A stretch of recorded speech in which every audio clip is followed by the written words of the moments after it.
है ना, कृषि रोड मैप काम शुरू किया 2008 से। जो कृषि रोड मैप शुरू किया, तीसरा चल रहा है अभी, 1 साल का उसका और एक्सटेंशन हम लोगों ने दिया। तो उसी समय ये सारी बातें जब चल रही थी तो ये लग रहा था कि भाई हम कृषि का विकास चाह रहे हैं, तो इन सब चीजों के लिए जरूरी है कि इसके लिए तो कितने एक ही विश्वविद्यालय। फिर हमको लगा कि भाई ये इतना पुराना विश्वविद्यालय है तो इसको तो केंद्रीय विश्वविद्यालय हुआ, लेकिन जब हमने सोचा कि इसको कृषि विश्वविद्यालय केंद्रीय विश्वविद्यालय बन जाए तो उसी समय हम लोगों के मन में ये बात, उसको भी हम लोगों ने शुरुआत कराया और 10 से और वहाँ भी काम करवाया और उसके लिए अनेक लोगों ने इंस्टीट्यूशंस का भी निर्माण करवाया अनेक जगहों पर। तो इसीलिए ये सब काम तो किए, लेकिन उसी समय लगा कि साहब पशुओं के लिए एक तो कॉलेज यहाँ पर बना हुआ है पटना में ही, लेकिन कहीं कुछ नहीं। तभी हम लोगों ने सोचा कि नहीं, एक विश्वविद्यालय ही और होना चाहिए, इसलिए का नामकरण किया पशु विज्ञान विश्वविद्यालय। और उसके बाद आप जानते ही हैं कि हम लोगों ने तो अन्य जगहों पर जो काम कर रहे हैं तो उसमें भी जो भी कहा गया आप लोगों को, महाविद्यालय का काम हमने शुरू किया और डॉक्टर कलाम का नामकरण किया। उनका जैसे ही डेथ हो गया था तो हमने नामकरण उसका कर दिया था डॉक्टर कलाम का, APJ अब्दुल कलाम साहब का भी नाम। ये सोच लिया कि वहाँ सब जो जितना भी है, तो एक तो वेटनरी कॉलेज, पशु चिकित्सा महाविद्यालय, तो उसी समय हम लोगों ने ये बातचीत कर दिया कि एक फिशरीज कॉलेज पहले बना और फिर उसके लिए हम लोगों ने वेटनरी कॉलेज, यानी एक उसी के साथ जो बनाया, तो फिशरीज कॉलेज और वेटनरी कॉलेज, तो इसका भी वहाँ पर निर्माण कराया गया। तो यानी अब आप समझ सकते हैं कि पटना के अलावे वहाँ पर 2 और बना दिया गया। तो इस तरह से ये बात हो गई कि जो पशु विज्ञान विश्वविद्यालय है उसी के अधीन।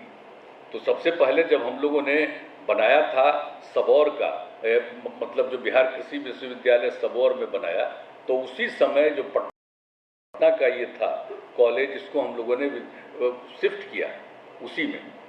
और अब काफ़ी लोग पढ़ रहे हैं, अध्ययन कर रहे हैं, पढ़ा वाले हुए हैं ना। तो कितना बार कोई गाय का तबीयत खराब कभी कभी होता था तो यहीं से हम अनुरोध करते थे, लोग आकर के देखते थे। हमने कहा कि भाई अब जरा वहाँ पर भी पूरा का पूरा इंतजाम ठीक ढंग से होना चाहिए।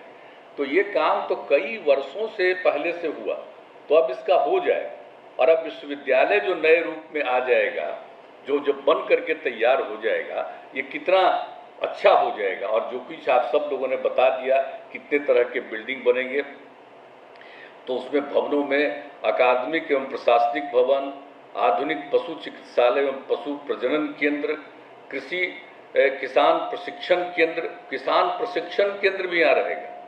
अब आप समझ लीजिए, किसानों का भी प्रशिक्षण होगा और छात्र छात्राओं के लिए हॉस्टल एवं खेल परिसर, यानी जो छात्र छात्राएं यहाँ पढ़ेंगी उनके लिए खूब अच्छा इंतजाम होना चाहिए हॉस्टल का। इसका भी ख्याल रखा गया कि उन लोगों को रहने में किसी तरह की असुविधा न हो, अच्छा लगे, तो इसीलिए उसका भी किया जा रहा है।